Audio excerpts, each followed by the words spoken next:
Coming up on UTRGV-TV, a near-fatal shooting influences law enforcement to make some changes. Plus, we take a look at the fate of mail-in voting for the upcoming presidential election, and how UTRGV's basketball players feel about returning to the court amidst the COVID-19 pandemic. We have this and much more. UTRGV-TV starts now.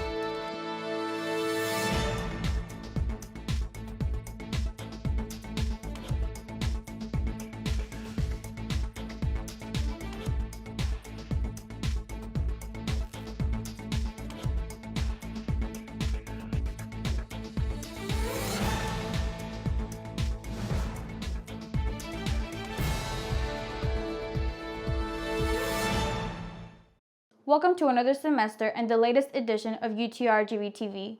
I'm Lizette Chavez.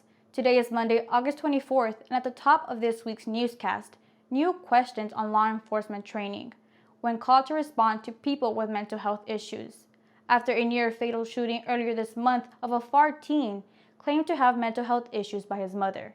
We spoke to the FAR Chief of Police to discuss what changes, if any, will be made for a more effective response training.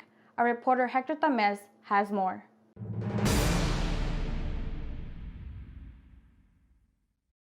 When an officer shows up at a scene, they don't know what's going on. If I show up to your house, for example, I don't know you.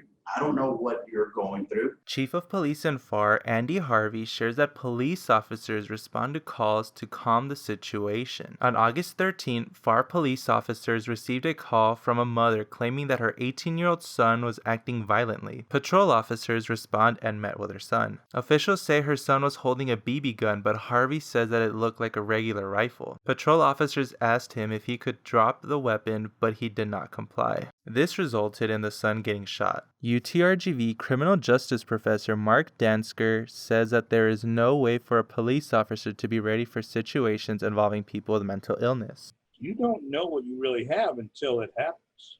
According to Dansker, police officers need more than 40 hours of training on how to handle situations involving people with mental illness. Dansker shares his suggestions on the best way to improve these trainings for police officers. So the best way to improve that is to have that kind of training be done by people who have been out there as police officers, but also have the mental health training. Director of the Counseling Center at UTRGV, Christopher Albert, says that for law enforcement, situations involving those with mental illness is no different than the situations with people who don't have mental illness. It's a myth that people with mental illness are more prone to be aggressive or more dangerous than people without mental illness. That's just not true. Albert claims that majority of cases involving a homicide or other forms of extreme aggression in this country are done by people who don't have any documented mental illness. Harvey states that he believes that law enforcement and local social service agencies need to work as a team to handle these types of situations better. This is where we're going, and one thing we're looking at even here in FAR is to work closely with our social service agencies instead of just showing up alone. Harvey clarifies that the FAR Police Department takes situations involving those who are diagnosed with a mental illness seriously, and adds that these changes to the FAR Police Department will be made in the near future. Reporting for UTRGV-TV, Hector Tamez. Over a week ago, President Trump announced that he is opposed to funding the United States Postal Service to prevent fraudulent mail-in voting, but a local USPS assures that it can handle the influx of mail-in ballots for the November elections. Here's Nadine Rodriguez with the details. This year, some voters are considering mail-in voting as an alternative to the long lines usually formed at polls. Those who wish to avoid large gatherings and crowded areas amid the coronavirus are opting to send their ballots through mail. Edinburgh resident Rebecca Gonzalez says she is thinking about mailing in her vote this year. I've never done mail-in voting, but considering our situation right now, and if it works, why go get in line and vote when you can do it through the mail? Even though Rebecca is considering mail-in voting, she says there might be some issues with the process. I'd imagine maybe the votes might get lost in the mail, maybe some might not get there on time to be, counted or considered, but those are my fears with mail-in. UTRGV-TV reached out to the local USPS for comment on the situation and received a statement from the Postmaster General, Louis DeJoy, saying, quote, "The Postal Service is ready today to handle whatever volume of election mail it receives this fall. Even with the challenges of keeping employees and customers safe and healthy as they operate amid a pandemic, we will deliver the nation's election mail on time and within our well-established device standards." Though Postmaster General DeJoy addressed concerns about possible delays with mail-in votes, President Donald Trump expresses he believes mail-in voting will increase fraudulent votes. President Trump tweeting last Thursday, quote, "The Democrats are demanding mail-in ballots because the enthusiasm meter for slow Joe Biden is the lowest in record history, and they are concerned that very few people will turn out to vote. Instead, they will search and find people, then harvest and return ballots. Not fair." End quote. There is still no evidence to these claims. We'll keep you informed on any updates with the United States Postal Office. Reporting for UTRGV-TV, Nady Rodriguez. The deadline for fall 2020 payments is now extended to this Thursday, August 27th. UTRGV explains on social media that this one-week extension was because of the high volume of students who needed assistance with payments this past week. The original deadline was August 19th. Like many other UTRGV events and activities, the university's annual Best Week Ever will also go virtual. Today marks the beginning of Best Week Ever with events such as Info Depots, Welcome International Students, Freshman Flashback, and Info Depots After Dark. Throughout the week, a variety of events will take place at different times. You can see the list on the screen. For more information on the events, you can search Best Week Ever at utrgv.edu. Now to this week's police reports. Caught red-handed, a staff member at the UTRGV bursar's office reported that a female allegedly attempted to make a payment with fake money. The report states that the female handed a counterfeit $20 bill last Monday at the Brownsville campus. The bill was confiscated and will be sent to the U.S. Secret Service. The case is still under investigation. A university-owned vehicle accidentally crashed into a bollard last Tuesday. Officials say the operator of the vehicle attempted to drive around the bollards of the South Liberal Arts building, striking one of them and causing major damage to the vehicle. No injuries were reported. And now here's this week's Noticias en Español with our reporter Alan Martínez. El Colegio de las Artes Escénicas continúa adaptándose a este cambio en el entorno de aprendizaje físico a uno virtual.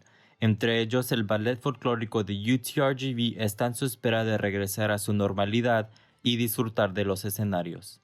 Vivimos y aprendemos del contacto y la interacción entre la gente, sobre todo de la interacción entre los maestros y los alumnos, la retroalimentación que nos damos entre alumnos y maestros. El director del ballet folclórico de la Universidad, Miguel Peña, menciona que ha sido complicado no saber qué esperar para el semestre de otoño, ya que todas las presentaciones se han cancelado. Aún así, están en proceso de ver cómo pueden reanudar las prácticas, ya que existe una pequeña posibilidad de presentarse en diciembre, tomando las restricciones necesarias. La próxima semana me voy a comunicar con todos los integrantes de ballet para empezar a mandar material en línea de perdido, de repertorio nuevo, tal vez ya vernos cara a cara en tal vez octubre.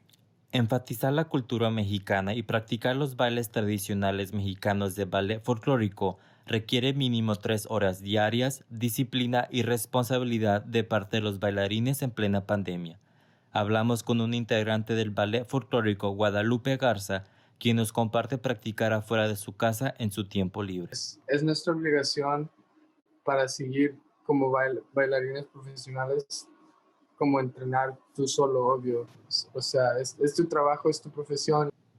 Integrante del ballet folclórico, Brisaida García, menciona que para ella es un reto tener prácticas virtuales, ya que dice no ser lo mismo porque el folclórico requiere de mucha expresión corporal. Es muy comunicativo. Sí. Se trabaja mucho con parejas, se trabaja mucho con el escuchar la música, los pasos, el zapateado, el faldeo, y además es algo muy alegre. Peña menciona que la salud de los estudiantes es prioridad, es por eso que está escribiendo coreografías donde no haya el intercambio de parejas para tomar las medidas de precaución en cuanto empiecen a practicar en persona. El Ballet Folclórico de UTRGV estará transmitiendo uno de sus conciertos pasados junto con el Mariachi Aztlán mañana agosto 25. Si desea ver el concierto, puede entrar a la página oficial de Ballet Folclórico UTRGV en Facebook en la pantalla. Reportando para UTRGV-TV Noticias en Español, soy Alan Martínez. Starting this November, UTRGV's men and women's basketball season will begin. Reporter Hector Tames shares how these athletes are preparing to compete safely in the upcoming season.